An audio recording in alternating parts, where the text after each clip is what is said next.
Sahabat energi, hari ini kita bicara tentang hidrogen. Hidrogen sudah lama dikembangkan sebagai kandidat pengganti bahan bakar fosil. Ada dua cara yang digunakan agar hidrogen ini bisa menjadi pengganti.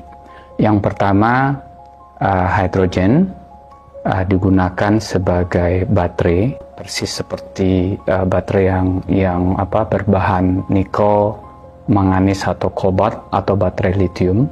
Yang kedua, hidrogen ini bisa digunakan sebagai bahan bakar seperti bahan bakar BBM, diesel maupun premium misalnya ya.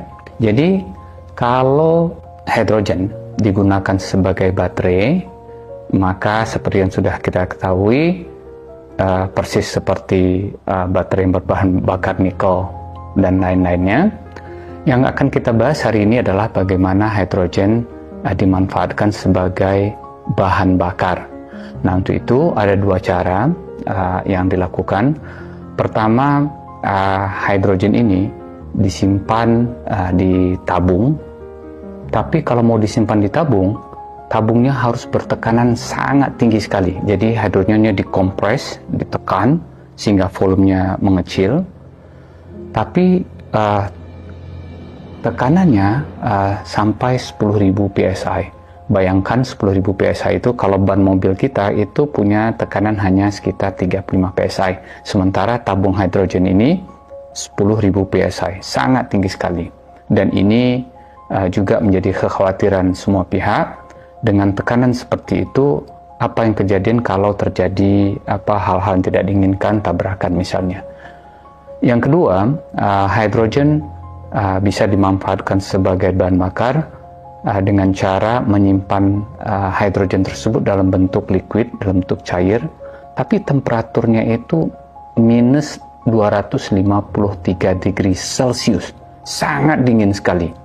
Nah, apa kendalanya kalau hidrogen kita simpan dalam suhu yang sangat dingin ini?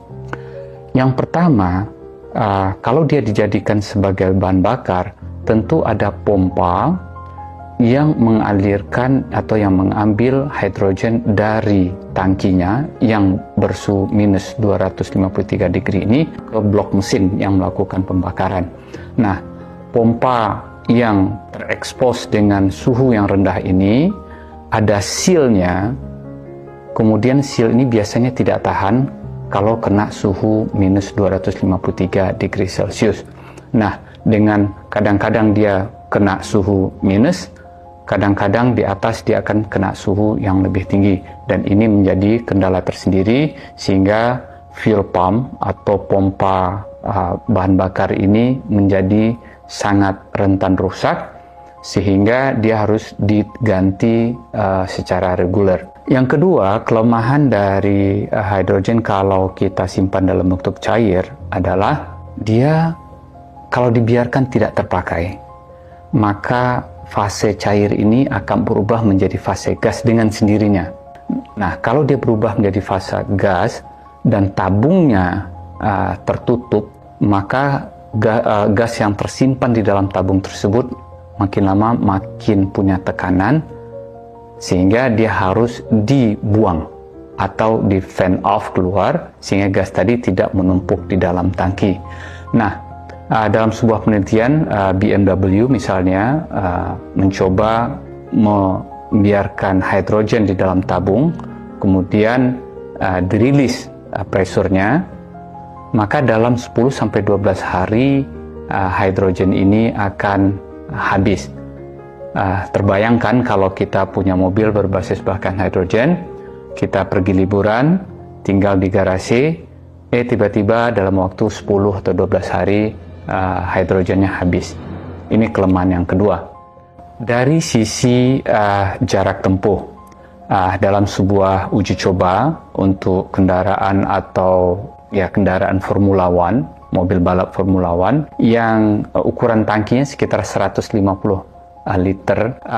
Kalau berbahan bakar fosil, maka 150 liter itu mampu menempuh jarak sekitar 300 km. Jadi mobil Formula One itu sangat boros, 1 liter hanya 2 km.